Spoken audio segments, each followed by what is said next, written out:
Hi friends, road கடை சால்னா எப்படி செய்யலான்னு பார்க்கலாம். இட்லிக்கு, தோசைக்கு, ரைஸ்க்கு எல்லாம் செம்ம டேஸ்டியாக இருக்கும். வாங்க எப்படி செய்யலான்னு பார்க்கலாம்.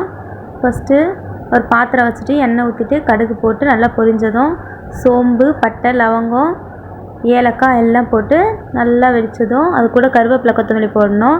நல்லா பொரிஞ்சு வந்ததும் தேவையான அளவுக்கு பச்சை மிளகாய் போட்டு வெங்காயம் சேர்த்து நல்லா வதக்கிட்டே இருக்கணும். பச்சை மிளகாய் தனியாக போட்டோன்னா அது கொஞ்சம் டைம் விட்டோன்னா அது வெடிக்கும். அதனால் அது கூடவே உடனே வெங்காயம் சேர்த்துடணும்.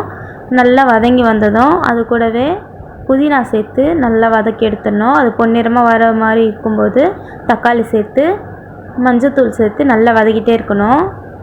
நல்லா வதங்கி வர ஸ்டேஜில் உப்பு சேர்த்து கல் உப்பு சேர்க்கணும். சேர்த்து நல்லா வதக்கிட்டே இருந்தால் நல்லா மசிஞ்சு வரும். அது கூடவே தேவையான காரம் அளவு மிளகாத்தூள் சேர்த்துட்டு நல்லா கிண்டி விட்டுட்டு தண்ணி நிறைய ஊற்றிக்கணும். நிறைய ஊற்றினா தான் நல்லா கொதித்து வரும்போது நம்ம மசாலா சேர்க்கும் போது நல்லா திக் கன்சிஸ்டன்சிக்கு மாறும்.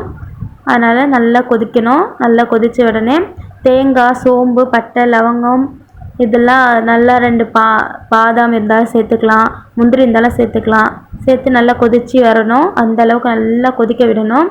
கொத்தமல்லியும் புதினாவும் சேர்த்து சர்வ் பண்ணோன்னா செம்ம டேஸ்டியான ரோட்டு கடை சேர்வா ரெடி ஆகிடுச்சு. இது டிஃபன் ஐட்டம்க்கெல்லாம் செம்ம டேஸ்ட்டாக இருக்கும். எப்படி இருந்ததுன்னு ட்ரை பண்ணி பார்த்துட்டு கமெண்ட்டில் சொல்லுங்கள். பிடிச்சிருந்தால் சப்ஸ்கிரைப் பண்ணுங்கள், லைக் பண்ணுங்கள். தேங்க்யூ.